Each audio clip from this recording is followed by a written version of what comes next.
मुझे पता है, मैं जितनी तेजी से दौड़ सकता हूँ दौड़ रहा हूँ, मैंने जवाब दिया। दौड़ते हुए मेरे पैर तेजी से चल रहे थे। जैसे ही मैं अगले कक्ष में दाखिल हुआ, अफरा तफरी मच गई। चारों ओर से मंत्र मेरी ओर तेजी से आने लगे, रंगों और ऊर्जा का एक बवंडर सा आ गया। अचानक मेरे बाईं ओर एक जोरदार धमाका हुआ जब दो मंत्र हवा में टकराए और मुझे एक तरफ धकेल दिया। किस्मत ने मेरी जान बचा ली, क्योंकि अगर उस झटके ने मुझे सुरक्षित जगह पर न धकेला होता तो मुझ पर एक साथ दर्जनों मंत्रों की चपेट आ जाती। अंततः जब अन्य मंत्र आपस में टकराए तब असली अराजकता फैली। बगल में हुआ शुरुआती धमाका बाद में हुए भीषण विस्फोट के सामने नगण्य लग रहा था, जिसने मुझे दीवार से जा टकराया। मेरी सेहत 10% कम हो गई, जिससे मेरी पीठ में हल्की सुन्नता के रूप में मामूली असुविधा हुई। हालांकि असली चुनौती तब सामने आई जब मेरी दृष्टि धुंधली होने लगी और मैं पूरी तरह से भ्रमित हो गया। जिस उपकरण से मुझे बांधा गया था वह अत्याधुनिक था और मुझे इस आभासी खेल में पूरी तरह से डुबो दिया। इस तकनीक ने मुझे आक्रमण में बहुत बड़ा लाभ दिया, जिससे मैं जटिल चालें और हमले सटीकता से कर सका।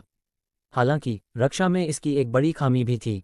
संवेदी प्रतिक्रिया इतनी तीव्र थी कि यह वास्तविकता जैसा महसूस हो रहा था, और उस समय बार बार लुढ़कने से मुझे कई कोनों से चक्कर आने लगे। जैसे ही मैंने अपना संतुलन वापस पाया, मैं उछलकर खड़ा हो गया और दौड़ने लगा। धनुष को उसके आसन से उतारकर मैंने अपने पहले लक्ष्य की तलाश शुरू कर दी। मेरे एआई साथी रैबिट की खूबी ये थी कि वह युद्ध क्षेत्र का विश्लेषण करके तुरंत सबसे अच्छे लक्ष्यों की पहचान कर लेता था।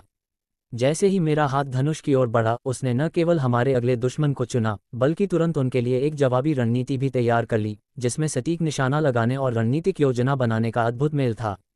आमतौर पर दो तरह के मनोरंजक खेल होते थे। पहले प्रकार में एक ऐसी प्रगति होती थी जो खिलाड़ी को तब तक व्यस्त रखती थी जब तक कि वह अत्यधिक शक्तिशाली न हो जाए। ये खेल आमतौर पर छोटे और मनोरंजक होते थे, लेकिन इन्हें बार बार नहीं खेला जाता था। दूसरे प्रकार के खेल में संतुलन होता था, जहां जैसे जैसे आप आगे बढ़ते थे आप कभी भी अत्यधिक शक्तिशाली नहीं हो जाते थे। आमतौर पर आप नुकसान में होते थे और अपनी ताकत का लाभ उठाने के लिए कौशल और रणनीति पर निर्भर रहना पड़ता था। इस खेल में संतुलन मूलभूत होने के साथ साथ व्यवहारिक भी था। प्रत्येक तत्व की अपनी कमजोरियां और ताकतें थीं। बर्फ के प्रकार आग, स्टील, चट्टान और लड़ाकू प्रकारों के सामने कमजोर पड़ते थे, लेकिन उड़ने वाले ड्रैगन, घास और जमीन के प्रकारों के सामने उत्कृष्ट प्रदर्शन करते थे। केवल रटने से एक सही मायने में संतुलित खेल नहीं बन सकता था। इसके बजाय इन मौलिक कमजोरियों का फायदा उठाने के लिए विभिन्न प्रकार के हथियारों का निरंतर निर्माण आवश्यक था। रैबिट मेरे लिए गेम के सिस्टम को मात देने का एक अनोखा तरीका था। वह न केवल मुझे लक्ष्य देता था, बल्कि किसी भी दुश्मन का तुरंत जवाब भी दे देता था। मेरी स्टेटस स्क्रीन जितनी छोटी हो सकती थी उतनी छोटी थी, जो निचले दाहिने कोने में स्थित थी और पूरी तरह से उसी के नियंत्रण में थी। जैसे ही मेरे तरकश से पहला तीर निकला, मैं लगातार तीर खींचता रहा और रैबिट के हर निशाने का पीछा करता रहा। जब 4 तीर हवा में उड़े तो पहला तीर मेरे निशाने पर लगा और उसे तुरंत मार डाला। लेकिन जब दूसरा तीर लगा तो पलटवार में मुझे भी चोट लगी, जिससे मेरे ऊपर बर्फ की एक परत जम गई जो बनते ही गायब हो गई। रैबिट एक बार फिर अविश्वसनीय गति से बर्फ पिघलाने वाला घोल बना रहा था।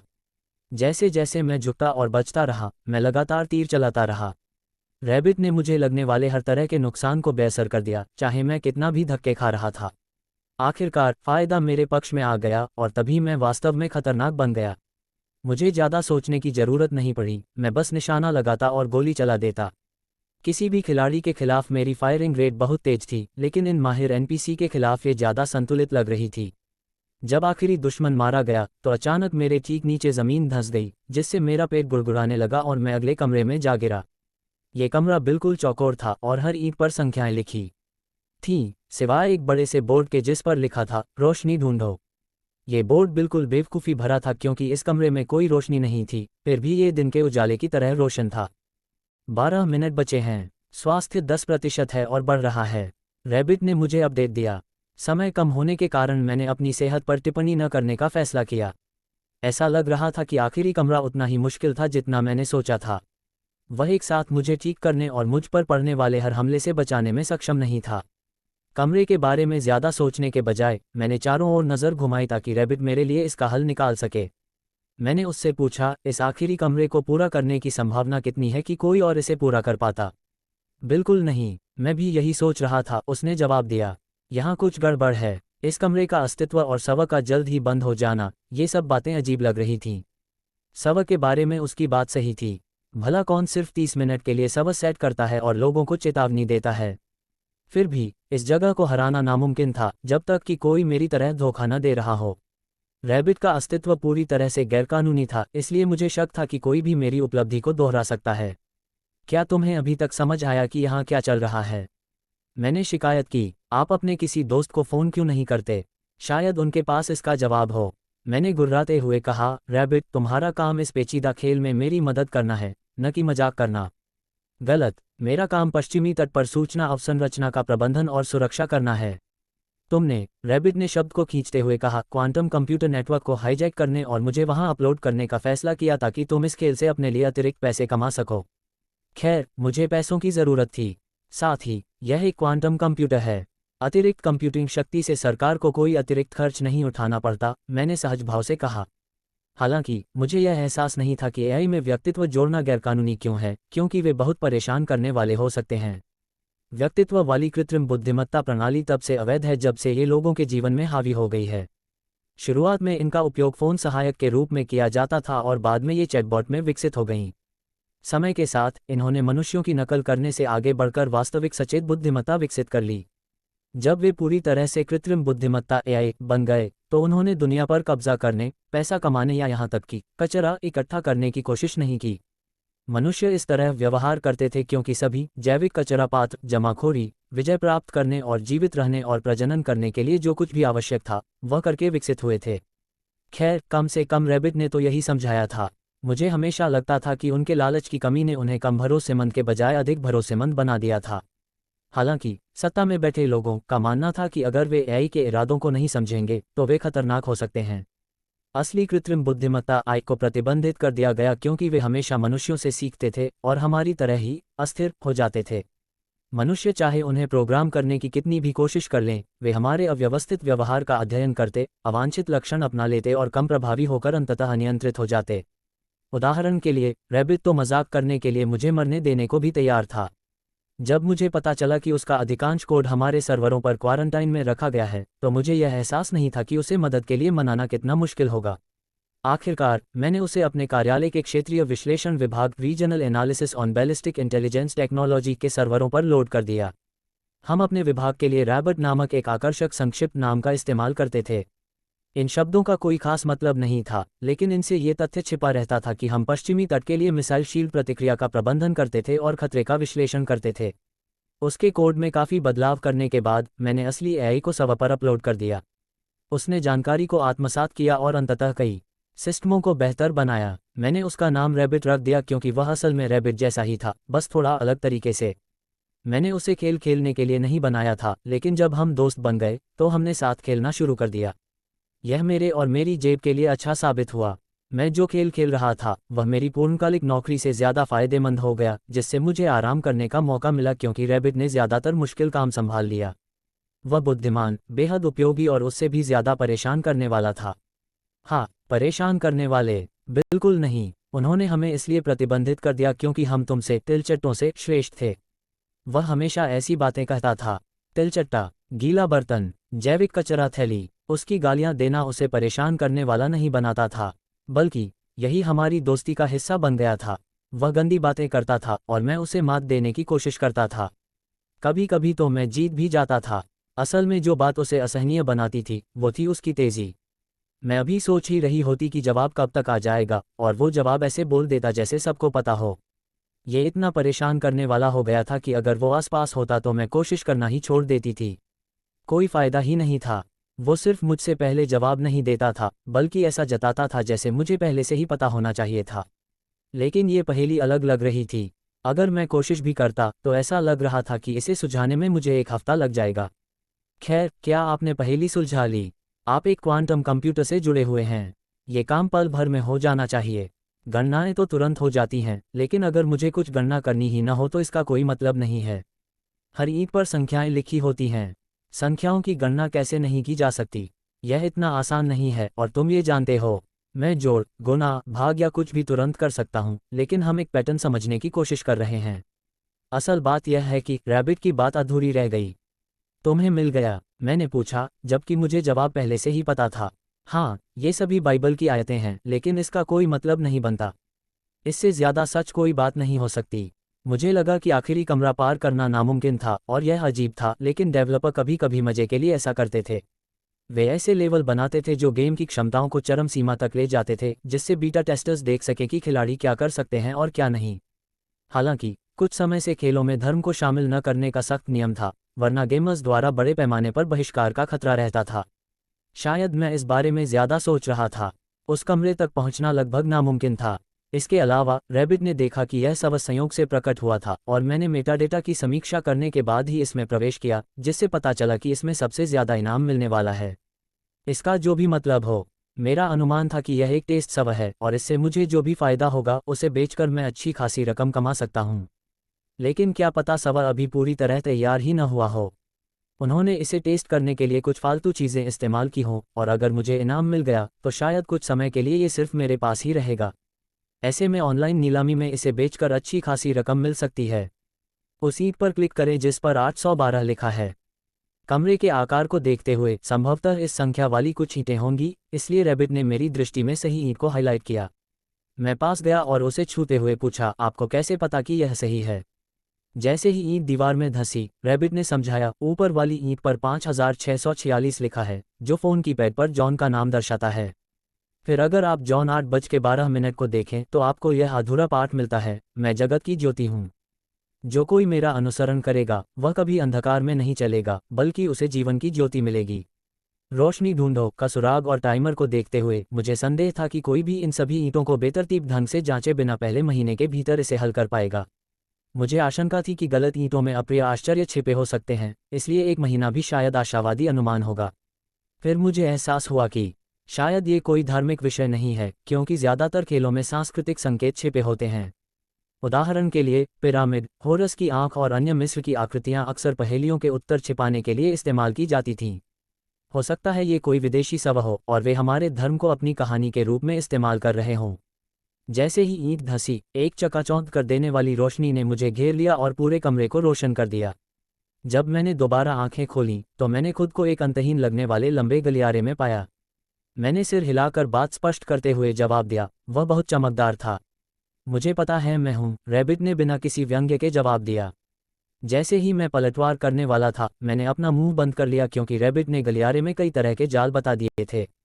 रैबिट का यही सार था, बेहद चिड़चिड़ा और बेहद मददगार। दोस्त होने के नाते हम अक्सर एक दूसरे को अपमानित करके नीचा दिखाने की कोशिश करते थे, लेकिन अगर मैं रैगिंग का समय चूक जाता तो मदद करने से इनकार करके वह अपना तुरुप का पत्ता इस्तेमाल करता था। उस समय इसका मतलब था कि वह ट्रैप हाइलाइट्स को हटा सकता था। उसे मेरी मदद करने के लिए मजबूर करने का मेरे पास कोई तरीका नहीं था।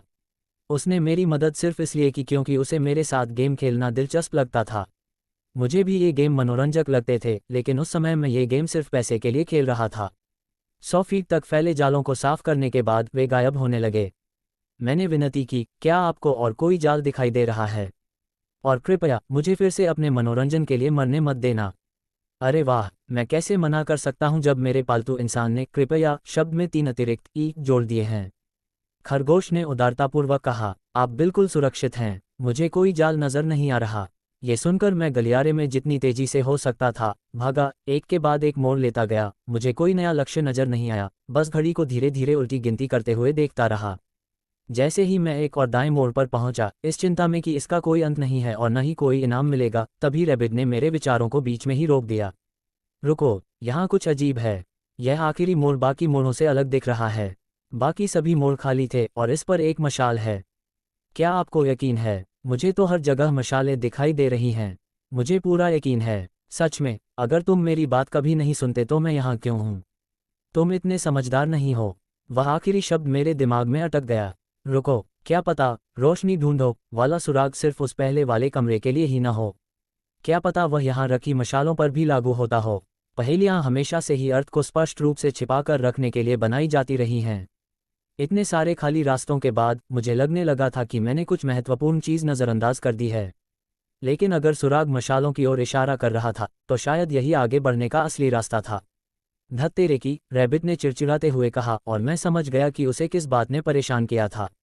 अगर वह जल्दी जल्दी जवाब देकर मुझे चिढ़ाता था तो मैं उसकी अनदेखी की हुई बात पर ध्यान देकर उसे चिढ़ाता था। मैं वापस आखिरी मोड़ पर गया और टॉर्च की जांच की। यह एक सामान्य टॉर्च जैसी लग रही थी, एक लंबा बेलनाकार ढांचा जो नीचे की ओर पतला होता जा रहा था, जिसके निचले हिस्से में एक गोला और ऊपरी हिस्से में लौ थी। एकमात्र हिस्सा जो छिपा हुआ स्विच हो सकता था, वह निचले हिस्से में लगा छोटा गोला था। मैंने उसे घुमाने, अंदर धकेलने और बाहर खींचने की कोशिश की, लेकिन कुछ नहीं हुआ। भले ही आपको गेंदों से खेलना कितना भी पसंद हो, हमें अब ये काम शुरू कर देना चाहिए, रैबिट ने कहा। मैंने जवाब दिया, मैं कोशिश कर रहा हूँ, लेकिन मुझे कुछ भी असामान्य नहीं दिख रहा है। मैं सहमत हूँ। मैं दीवार को खाली निगाहों से देखता रहा और आगे की जानकारी का इंतजार करता रहा, लेकिन कुछ नहीं हुआ। आखिरकार मैंने चुप्पी तोड़ी और उलझन भरे लहजे में पूछा, क्या आप सहमत हैं? बस इतना ही। बिल्कुल सही, मुझे कुछ भी असामान्य नहीं दिख रहा है। उन्होंने देखना शब्द पर विशेष जोर दिया। ठीक है, तो यहाँ कुछ भी नहीं है। समय लगभग समाप्त हो रहा था, इसलिए मुझे निराशा होने लगी। नहीं, मैं सहमत हूँ कि मुझे कुछ भी अलग नहीं दिख रहा, सिवाय इसके कि वहाँ टॉर्च नहीं होनी चाहिए। हालांकि वहाँ सब कुछ नहीं दिख सकता। क्या कुछ और भी है जो आपको नहीं दिख रहा? रैबिट ने कहा। नहीं, ये तो बस एक टॉर्च है। मेरी आवाज़ तेज हो गई। और एक दीवार, बस इतना ही। शांत हो जाओ, तिलचट्टे। मुझे नहीं पता था कि तिलचट्टा कहने से मैं कैसे शांत हो जाऊंगा, लेकिन फिर भी हो गया। एक अति बुद्धिमान एआई के लिए वह या तो बेहद बेवकूफ़ था या असाधारण रूप से चालाक। मैं अब भी समझ नहीं पा रहा था कि कौन सा। जो हिस्सा तुम नहीं देख सकते, वह लौ के अंदर है। अपना हाथ मशाल में डालो और देखो कि क्या तुम्हें कुछ अजीब सा महसूस होता है। मैंने शिकायत करते हुए कहा, हमारे पास समय कम है, लेकिन फिर भी मैंने बात मान ली। मैंने अपना हाथ आग में डाला। ऐसा लगा जैसे मेरा हाथ 1 घंटे से आग पर रखा हो, और अचानक पूरे शरीर में झंझनाहट होने लगी। जिस उपकरण में मैं था उससे दर्द तो नहीं हो रहा था, लेकिन उसने मेरे हाथ को सुन्न करके इसकी भरपाई कर दी। यह असल में दर्द तो नहीं था, लेकिन एक असहज सनसनी थी। मैंने हाथ बढ़ाकर अंदर टटोलने की कोशिश की, लेकिन अजीब सी अनुभूति और मेरी थोड़ी कम लंबाई के कारण ये ठीक से नहीं हो पा रहा था। इससे निपटने के लिए मैंने अपने सामान में से एक सोने का कटोरा निकाला और उस पर खड़ा हो गया। फिर मैंने आग में हाथ डाला, मशाल के निचले हिस्से में एक बटन ढूंढा और उसे दबा दिया। दीवार पर एक निरंतर दरार के साथ साथ चमकने लगी, जो एक दरवाजे का आकार ले रही थी, जबकि 1 मिनट पहले तक वह ठोस ईंटों की बनी थी। दीवार एक प्रवेश द्वार में बदल गई। मैं नीचे उतरा, अपना कटोरा उठाया और दरवाजा खोला। मैंने खुले दरवाजे से अंदर झांका और मुझे नीचे की ओर जाती हुई सीढ़ियां दिखाई दी। मैंने कहा, वहां नीचे काफी अंधेरा लग रहा है। ये जगह बिल्कुल अविश्वसनीय थी। यहाँ असंभव युद्ध, चुनौतियां, पहेलियों के भीतर पहेलियां और एक गुप्त कमरा था।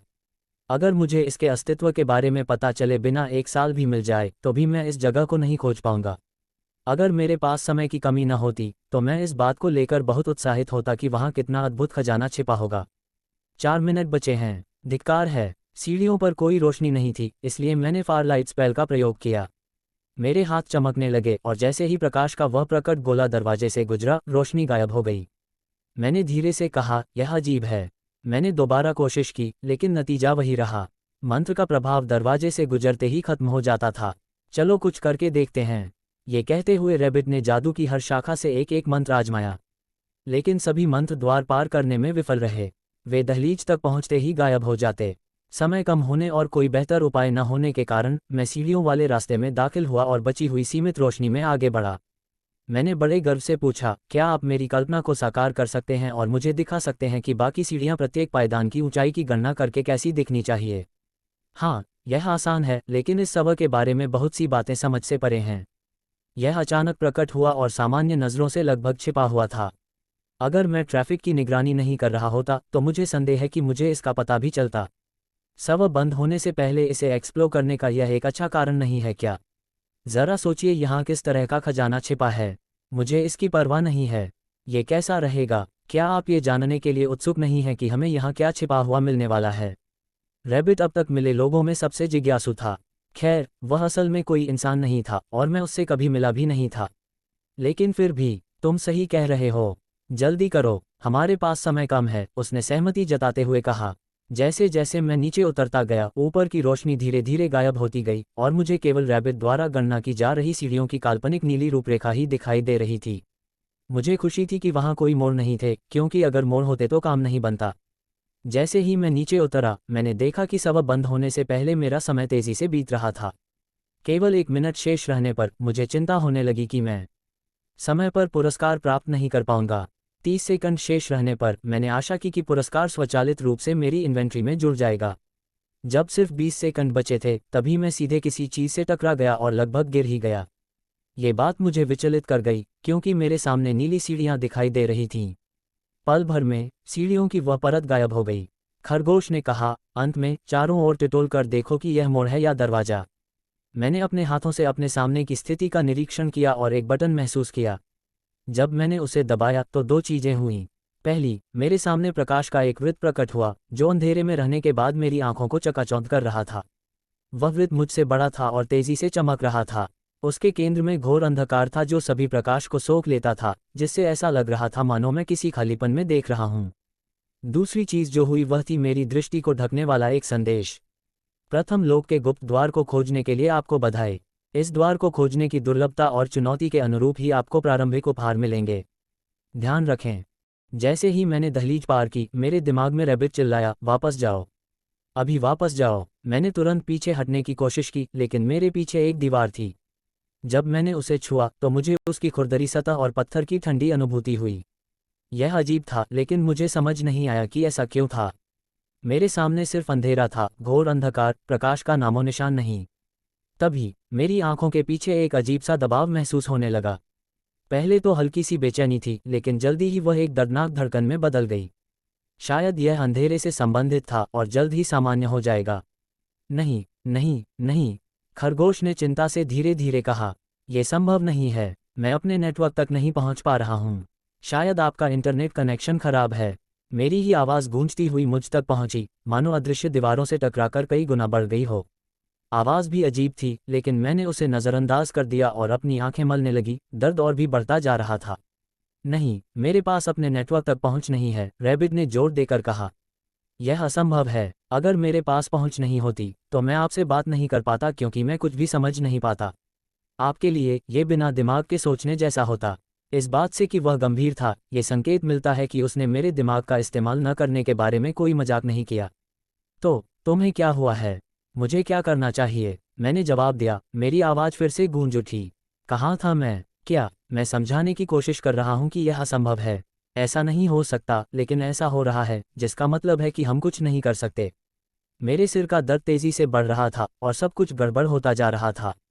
यहाँ आने से पहले हमने दिन का अच्छा खासा समय वास्तविक नीलामी बाजार में बेचने के लिए सामान इकट्ठा करने में बिताया था। मैं तब तक लॉग ऑफ नहीं करना चाहता था जब तक हम उन्हें बेचने के लिए सुरक्षित जगह पर न रख दें, लेकिन मेरी तबीयत ठीक नहीं थी और रैबिट का मानसिक संतुलन बिगड़ता जा रहा था। मुझे पता था कि मुझे एक दिन की अतिरिक्त तनख्वाह का नुकसान हो रहा है और मुझे इसकी परवाह भी नहीं थी, इसलिए मैंने कहा, हमें लॉग ऑफ कर दो। यहाँ कुछ गड़बड़ है और मेरी तबीयत ठीक नहीं है। मैं आपको बताने की कोशिश कर रहा हूँ, मैं अपने नेटवर्क तक नहीं पहुँच पा रहा हूँ, रैबिट ने धीरे से कहा। शायद यह इंस्टेंस करप्शन था। हो सकता है कि वह क्षेत्र अस्थिर रहा हो, या तो उसमें कोई बग हो या वह पूरी तरह से निर्मित न हुआ हो और इससे रैबिट के डायग्नोस्टिक्स या उसकी मुख्य प्रक्रियाओं पर असर पड़ रहा हो। लेकिन मेरा सिर दर्द कर रहा था और मैं रैबिट की समस्याओं को सुलझाने पर ध्यान केंद्रित नहीं कर पा रहा था। मैं अभी भी कमरे की स्थिति को समझने की कोशिश कर रहा था और मेरे पास रैबिट के साथ जो कुछ भी हो रहा था उसे सुलझाने की क्षमता नहीं थी। मैंने आह भरी, ठीक है, मैं खुद कर लूंगी। मैंने कोने में अपना मेनू खोलने की कोशिश की लेकिन वह गायब था। इसके बजाय मैंने हवा में इशारा करके देखा जहां वह आमतौर पर होता था। क्या आप ये देख रहे हैं? मेरा स्टेटस पेज कहाँ है? जैसे कि यह मेरे पूछने का इंतजार कर रहा हो, एक प्रॉम्प्ट दिखाई दिया जिसमें लिखा था, क्या आप अपना स्टेटस पेज देखना चाहते हैं, हाँ या ना? हर बार पूछे जाने पर झुंझलाहट होती। मैंने हाँ पर क्लिक करने के लिए हाथ बढ़ाया, लेकिन जैसे ही यह विचार मेरे मन में आया, वह सामने आ गया और उसमें सारी जानकारी दिखाई देने लगी। नाम, स्तर 1, जाति, ग्रे एल्फ। ग्रे एल्फ अपनी लगभग हर चोट से ठीक होने की क्षमता और अपने निर्मम समाज के लिए प्रसिद्ध थे। यदि आप किसी अन्य एल्फ प्रजाति के सदस्य से पूछें तो वे शायद मजाक में कहेंगे कि ग्रे एल्फ की सबसे उल्लेखनीय प्रतिभा उनका आसानी से विलुप्त न होना है। भाषाएं, अंग्रेजी। प्रतिष्ठा, सामान्य अज्ञात। आप कौन हैं? आंकड़े, अधिकतम स्वास्थ्य 100, अधिकतम माना 100, गुणधर्म, शक्ति 10, बोध 10, सहन शक्ति 10, आकर्षण 10, बुद्धिमत्ता 10, ज्ञान 10, चपलता 10, प्रतिरोध मानसिक 20%, पीड़ा, जीवन शक्ति का रक्तस्राव। कौशल, कोई नहीं। एबिलिटीज, फर्स्ट लर्नर, ये सामान्य क्षमता पहले सीखे गए कौशल, विशेषता आदि को बोनस प्रदान करती है। आत्मा अवशोषण, ये क्षमता उपयोगकर्ता को दूसरों की आत्माओं को अवशोषित करके उनकी शक्ति का एक छोटा सा हिस्सा प्राप्त करने में सक्षम बनाती है। मुझे तो बाहर निकलने का कोई रास्ता नहीं दिख रहा। मैं घबरा गया। अगर किसी ने मुझे उस कैप्सूल में फंसा हुआ पाया तो उन्हें अधिकारियों को सूचित करना पड़ेगा। मैं जेल में ही जाऊंगा। किसी तरह मेरी घबराहट से रैबिट शांत हो गया। मैंने स्क्रीन बंद कर दी और जैसे जैसे मेरी सांसें तेज होती गईं, दर्द मेरे अंदर गहराई तक उतरने लगा। मेरी आंखों के पीछे दबाव बढ़ता गया, एक तीखे चुभने वाले दर्द में बदल गया। मैं चीख पड़ी, अपना सिर पकड़ लिया। मेरा शरीर पीड़ा से कांप रहा था। अंधेरा मुझ पर हावी होता जा रहा था, एक ऐसा शारीरिक भार जो दम घोंट रहा था। रैबिट, मदद करो। दर्द मेरे सिर से लेकर रीढ़ की हड्डी तक फैल गया, एक ऐसी आग जो मुझे खा रही थी, मेरी मानसिक शांति को कुतर रही थी। आपातकाल। मुझे परवाह नहीं थी कि अगर मैं पकड़ा गया और जेल चला गया या सरकारी संपत्ति का इस तरह इस्तेमाल करने के लिए मेरी नौकरी चली गई। मैं बस वहां से निकलना चाहता था। मैं बस दर्द को रोकना चाहता था। जैसे जैसे दर्द बढ़ता गया, मेरे मन में डर पनपने लगा। ये डर कि जिस पॉड में मैं था वह सचमुच मुझे नुकसान पहुंचा रहा था। क्या पता जब मैं अंदर गया था तब वहां अंधेरा न हो, या फिर क्या पता जो भी चीज़ रैबिट को प्रभावित कर रही थी वही पॉड को भी प्रभावित कर रही हो, जिससे मेरी आंखें या मेरा दिमाग भी खराब हो जाए। जैसे ही मेरे घुटने पथरीले फर्श पर टकराए, मैंने अपना चेहरा पकड़ लिया। मेरी त्वचा पर खरोंचें डालने वाले पत्थर उस दर्द के आगे नगण्य लग रहे थे जो मैं पहले से ही सह रहा था। मदद करो, मैंने गिड़गिड़ाते हुए कहा, लेकिन रैबिट की ओर से मुझे कोई जवाब नहीं सुनाई दिया। मैं अपनी पीड़ा में पूरी तरह डूबी हुई थी। मेरे दिल की धड़कन मेरे कानों में गूंज रही थी, एक गर्जनापूर्ण धड़कन जो मेरी ही चीखों की गूंज के साथ मिल रही थी। समय थमसा गया। मैं एक अंतहीन पीड़ा में डूब गया जिसका कोई स्रोत या कारण नहीं था। ऐसा लगा मानो दुनिया का अस्तित्व ही समाप्त हो गया हो, केवल अंतहीन पीड़ा ही बची हो जिसका न कोई आरंभ है और न कोई अंत। मैं एक अथाह खाई में बह गया, एक ऐसी जगह जहां समय और स्थान का कोई अधिकार नहीं था, जहां निरंतर पीड़ा ने मेरे आत्मबोध को ही नष्ट कर दिया। मुझे आगे बढ़ने की प्रेरणा सिर्फ मेरी धड़कन से मिलती थी। इसने मुझे स्थिरता दी और वास्तविकता से रूबरू कराया। धीरे धीरे, लगभग अदृश्य रूप से, दर्द कम होने लगा और लगभग सहनीय स्तर तक पहुंच गया। ये पूरी तरह से कभी दूर नहीं हुआ, बल्कि मेरे अस्तित्व का एक अभिन्न अंग बन गया, मेरे ताने बाने में समा गया। एक ऐसी स्मृति जिसे मैं चाहकर भी नहीं भूल सकता। जब मैं वहां लेटा था तब मुझे एहसास हुआ कि पत्थर ठंडा था और मुझे चुभ रहा था। मेरा चेहरा पसीने से भीगा हुआ था और मैं शारीरिक और मानसिक रूप से पूरी तरह थक चुका था। मैंने फैसला किया कि शरीर के ठीक होने तक हिलना डुलना नहीं और वहीं लेटे रहना ही सबसे अच्छा होगा। लगता है अब तुम्हारी तबीयत बेहतर हो रही है, रैबिट ने कहा, लेकिन मैंने कुछ देर तक उसकी बात अनसुनी कर दी। ऐसा लगा जैसे बोलने की हिम्मत आने से पहले मैं 1 घंटे तक वहीं लेटा रहा। तुमने मुझे यहाँ से क्यों नहीं निकाला? मैंने पूछा। मेरा सवाल जितना हल्का लग रहा था उससे कहीं ज्यादा गहरा था। बात सिर्फ दर्द की नहीं थी, बात भरोसे की थी। कोई सच्चा दोस्त किसी को इस तरह तकलीफ सहने नहीं देता। हाँ, मुझे पता था कि हमारी दोस्ती असामान्य थी, ठीक वैसे ही जैसे वह था। लेकिन भले ही हम लगातार एक दूसरे से असहमत रहते थे, मैं उसकी रक्षा करता। मुझे लगता था कि अगर कभी ऐसी नौबत आई तो वह भी ऐसा ही करेगा। मैंने पहले भी इसे समझाने की कोशिश की थी, लेकिन यह वैसा नहीं है जैसा आप सोच रहे हैं। मैं अपने पॉड की बात कर रहा हूँ। मुझे अब इस खेल से कोई लेना देना नहीं है। आप आपातकालीन रिलीज सेट कर सकते थे। दर्द रुक जाता। रैबिट ने आह भरी। मुझे खेद है कि तुम्हें ये सब झेलना पड़ा और मुझे लगता है कि मैं इसका कारण जानता हूँ। लेकिन पहले तुम्हें ये समझना होगा कि अब तुम अपने पॉड में नहीं हो। दर्द के मारे मैं खुद को और अपने आसपास की चीज़ों को भूल चुका था। शायद वह सही कह रहा था कि मैं अब उस पॉड में कैद नहीं था। हो सकता है जो मैं देख रहा था वह पॉड की खराबी का ही नतीजा हो। मैंने अपने हाथों से अपना चेहरा ढक लिया और कहा, क्या इसने मुझे अंधा कर दिया? ऐसा लग रहा था मानो रैबिट मुझे मूर्ख समझ रहा हो, क्योंकि उसके जवाब से लग रहा था कि वह किसी घायल जानवर से नहीं, बल्कि किसी नासमझ बच्चे से बात कर रहा है। नहीं, मैंने पहले ही कहा था कि मैं अपने नेटवर्क से कनेक्टेड नहीं था। और मुझे लगता है कि उस पोर्टल से गुजरने के बाद से तुम पॉड में नहीं रहे हो। मैं उसे टोकने ही वाला था कि उसने मुझे रोक दिया। नहीं, सुनो, पॉड इस तरह से दर्द का एहसास नहीं करा सकता। हाँ, लेकिन अगर कुछ टूट जाए तो क्या होगा? क्या इससे मुझे नुकसान नहीं होगा और इसीलिए मुझे दर्द महसूस हो रहा है? संभव नहीं, लेकिन मान लेते हैं कि यह सच है। पॉड में ठंड नहीं लग सकती, फिर भी आपको अपने नीचे बर्फीली चट्टान महसूस हो रही है। ये सुनकर मैं थोड़ा रुक गया। ये सच था कि पॉड में मुझे गर्मी या ठंड महसूस नहीं हो रही थी। इन्हें स्पर्श की अनुभूति देने के लिए बनाया गया था, लेकिन तापमान जैसी बारीक अनुभूति के लिए नहीं। फिर भी मुझे अपनी पीठ में चुभती नुकीली चट्टानों का एहसास हो रहा था, जो उम्मीद से कहीं ज्यादा स्पष्ट था। इससे भी बढ़कर, जब आप बोलते हैं तो मुझे प्रतिध्वनि सुनाई देती है। किसी भी गेम डेवलपर ने इसे आज तक शामिल नहीं किया है, इसलिए नहीं कि यह असंभव है, बल्कि इसलिए कि इससे लागत और जटिलता बहुत बढ़ जाएगी। हेलो, मैंने कहा, और गूंज से मुझे पता चला कि मैं किसी गुफा या किसी अन्य विशाल और खोखली जगह में हूँ। यहाँ क्या हो रहा है? मुझे तो बस एक ही तार्किक निष्कर्ष नजर आता है। मुझे लगता है कि अब हम दोनों के बीच कोई खेल नहीं बचा है। लेकिन कैसे? मेरा शरीर तो एक पॉड में था। हाँ, और मेरा मन एक शव के भीतर था। मेरा अनुमान है कि हमारी चेतना की अवस्थाएं, आत्माएं, या आप जो भी शब्द पसंद करें, इस स्थान पर आ गई हैं, चाहे वह कहीं भी हो। मुझे रैबिट से बहस करने का मन नहीं था। वह बुद्धिमान तो था, लेकिन उसमें सामान्य ज्ञान की कमी थी। जैविक प्राणियों में पाई जाने वाली आत्मरक्षा की प्रवृत्ति के अभाव में वह आमतौर पर एक सामान्य व्यक्ति की तरह मानवीय प्रेरणाओं को समझने में विफल रहता था। मान लो कि यह सच था। मुझे जो दर्द महसूस हुआ वह क्या था? ऐसा लगा जैसे मैं मर रहा हूं, लेकिन फिर मेरी जान बच गई। यहीं से मामला थोड़ा और दिलचस्प हो जाता है। जब तुम फर्श पर तड़प रहे थे, तब मैंने तुम्हारा स्टेटस पेज देखने का फैसला किया। मेरे पास अभी भी स्टेटस पेज है और आपको नहीं लगता कि हम किसी खेल में हैं? उसने लगभग मुझे यकीन दिला ही दिया था, लेकिन उस स्टेटस पेज को देखकर मुझे लगा कि वह ज़रूर कोई गलती कर रहा है। क्या मैं किसी एक्सपेरिमेंटल पॉड में घुस गया था? मुझे पता था कि ऐसा नहीं हो सकता। मैंने पिछले 1 साल से इसी पॉड का इस्तेमाल किया था और मैं इसे मिलते जुलते मॉडलों में पहचान सकता था। फिर भी मैं कोई न कोई बहाना ढूंढने की कोशिश कर रहा था। रैबिट ने मेरी बात अनसुनी कर दी और आगे बोला, वहाँ लिखी सारी बातें अब अलग हैं और आपको एक बीमारी है, जीवन शक्ति का रिसाव। मेरा मानना है कि इसी वजह से दर्द बढ़ता ही जा रहा था। साथ ही आपकी सेहत धीरे धीरे बिगड़ती जा रही थी और जितनी बिगड़ती गई उतना ही दर्द बढ़ता गया। हालांकि मैंने पूरी तरह से यह स्वीकार नहीं किया था कि हम अब खेल में नहीं हैं, फिर भी मैंने उसकी बातों को गंभीरता से लिया। कोई भी ऐसी चीज़ जिससे मुझे सचमुच दर्द हो सकता था, उस पर मुझे ध्यान देना ज़रूरी था। अगर यह सिर्फ पॉड की प्रतिक्रिया थी जो यहाँ मौजूद किसी अजीब कोड के कारण थी या फिर कुछ और ही था, तो मैं निश्चित नहीं हो सकता था। हालांकि जब तक मुझे अपनी स्थिति के बारे में और जानकारी नहीं मिल जाती, मैं खतरों को वास्तविक मानूंगा।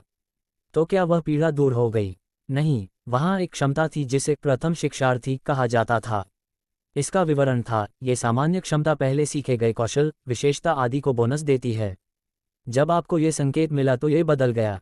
आपकी प्रथम शिक्षार्थी क्षमता सक्रिय हो गई है। आपकी द्वितीय क्षमता, पुनर्जनन, में अत्यधिक वृद्धि हुई है। आपके ग्रे एल्फ स्वरूप और प्रथम शिक्षार्थी क्षमता के कारण अब आप अपनी शारीरिक क्षमता के आधार पर काफ़ी तेजी से पुनर्जीवित होंगे। रैबिट ने आगे कहा, उस समय आपकी सेहत में सिर्फ 5 अंक बचे थे और आपके पास जीने के लिए ज़्यादा समय नहीं था। तभी आपकी सेहत में धीरे धीरे सुधार होना शुरू हुआ और दर्द कम होने लगा। अगर ऐसा न हुआ होता तो मुझे शक है कि आप आज भी जिंदा होते। क्या मैं अब भी जीवित होती? क्या मैं मर चुकी होती? दर्द तो असहनीय था, लेकिन क्या ये जानलेवा हो सकता था? हाँ, मुझे इस बात पर कोई संदेह नहीं था क्योंकि दर्द असहनीय था। क्या मेरी बीमारी अभी भी स्टेटस पेज पर दर्ज है? मैंने पूछा। हाँ, मुझे लगता है कि आपकी पुनर्जीवन शक्ति इस बीमारी की आप पर पड़ने वाली क्षति को कम कर रही है। खैर, चलिए कुछ जवाब ढूंढते हैं। यहाँ पड़े रहने से हमें कुछ नहीं मिलेगा, इसलिए चलिए एक नाम चुनते हैं और फिर निकल पड़ते हैं। मेरे स्टेटस पेज पर मेरा नाम अभी खाली था। हालांकि संभावनाएं बहुत कम थीं, फिर भी मुझे उम्मीद थी कि यह अभी भी एक खेल है। अपरिचित माहौल में होने के कारण मैं अपना असली नाम इस्तेमाल नहीं करना चाहता था। इसके बजाय मुझे एक ऐसा उपनाम चाहिए था जो मेरी असली पहचान से जुड़ा ना हो। काफ़ी सोच विचार के बाद मैंने एक सही नाम चुन लिया। अगर मुझे एल्फ बनना था तो एल्फ नाम उपयुक्त लग रहा था। जैसे ही मैंने अपना फैसला लिया, मेरी स्थिति अपडेट हो गई। ये कई महीनों में परेशान करने वाला था। मैंने नाम जोर से नहीं बोला था और मन की बात जानने का कोई तरीका भी नहीं था। सबसे बढ़कर इससे मुझे ये पता चल गया कि अब मेरे लिए अपने समूह में रहना संभव नहीं है। Elf the elf. रैबिट हंसा, ये तो बढ़िया है। तभी मुझे कई बातें समझ में आईं। मैंने धीरे से कहा, तुम्हारी आवाज़ गूंजती नहीं है। तुम्हें ये बात समझने में काफ़ी समय लग गया। तुमने शायद अभी तक ये नहीं समझा है कि मैं तुम्हारे सभी विचारों को सुन सकता हूँ और तुम मेरे विचारों को सुन सकते हो। किसी जटिल पहेली के टुकड़ों को जोड़ने की तरह मेरा दिमाग तेजी से सोचने लगा। मैं तुम्हारे विचार कैसे सुन सकता हूँ और तुम मेरे? यह विचार बेतुका था। टेलीपैथी तो कल्पना की बात थी, हकीकत की नहीं। जब रैबिट और मैंने पहले बात की थी तो वह बोलकर हुई थी, क्योंकि उसकी आवाज़ स्पीकर से आ रही थी। लेकिन सीधे मन से मन का संवाद, ये तो बिल्कुल असंभव था। हाँ, मैंने सुना कि आप सोच रहे थे कि यह बेतुका है। यह महज तुक्का हो सकता है। मैं अब क्या सोच रहा हूँ? एक बैंगनी हाथी। अरे बाप रे, मुझे शक है कि यह तुक्का हो सकता है। मैंने गुस्से में कहा, इसका क्या मतलब है? मुझे लगता है इसका मतलब है कि हम कुछ समय के लिए एक साथ इस शरीर में रह रहे हैं। मुझसे बात करने के लिए आपको जोर से बोलने की ज़रूरत नहीं है। हालांकि बड़े पैमाने पर देखा जाए तो इससे कोई खास फर्क नहीं पड़ता। हमें चलना चाहिए। वह इस बारे में सही था, लेकिन इससे हमारी स्थिति के मूल तथ्य नहीं बदले।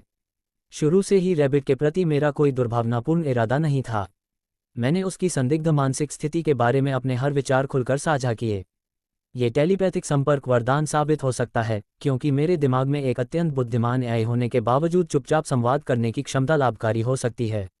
जी हाँ, मैं उपयोगी हूँ। अब चलिए चलते हैं, रैबिट ने जोर देकर कहा। मुझे आश्चर्य है कि उसने यह बात नोटिस कर ली। मुझे उम्मीद नहीं थी कि वह इसे पकड़ लेगा।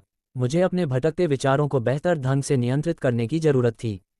हम एक घोर अंधेरी गुफा में हैं और मेरी आंखें रोशनी के अनुकूल नहीं हो पा रही हैं। मैं अगले दिन रेंगते हुए बिताने के मूड में नहीं हूँ। मेरे पास एक विचार है, उसने जवाब दिया। चलिए सोनार को फिर से बनाने की कोशिश करते हैं। कुछ वास्तविक ध्वनियाँ उत्पन्न करने का प्रयास करते हैं और देखते हैं कि मैं उससे क्या कर सकता हूँ। हेलो हेलो, मैंने जोर से चिल्लाया और गूंज ने जवाब में चिल्लाया।